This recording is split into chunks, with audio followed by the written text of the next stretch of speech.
श्रीरामपूर शहरातील बाजारतळ परिसरात अवैध गॅस रिफिलिंग सुरू असल्याची धक्कादायक घटना समोर आली आहे। जिल्हा पुरवठा विभागाला मिळालेल्या गुप्त माहितीच्या आधारे पुरवठा विभागाच्या पथकाने श्रीरामपूर शहर पोलिसांच्या मदतीने रिमांड होम शेजारील गॅरेज लाईनमध्ये छापा टाकला। या कारवाईत शोएब दादा मिया शेख राहणार गुलशन चौक वार्ड क्रमांक 2 हा अवैधपणे गॅस रिफिलिंग करताना आढळून आला। पथकाने त्याच्याकडून HP आणि भारत गॅस कंपनीचे घरगुती सिलेंडर तसेच गॅस रिफिलिंगचे साहित्य जप्त केले असून सुमारे 87,400 रुपयांचा मुद्देमाल ताब्यात घेतला आहे।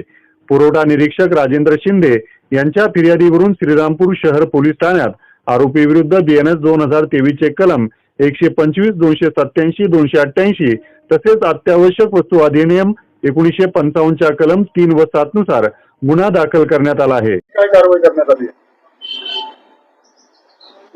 माननीय जिल्हा पुरवठा अधिकारी यांच्या मेलनुसार आम्हाला अशा अवैध रिफिलिंग अशी होत आहे अशी आम्हाला माहिती मिळाली होती। त्या अनुषंगाने आम्ही सदर ठिकाणी जिल्हा पथकाने आणि आम्ही एकत्र मिळून धाड मारून सदर मुद्देमाल जप्त करून पोलीस स्टेशन येथे आणला आणि त्यांच्यावर FIR करण्यात आली।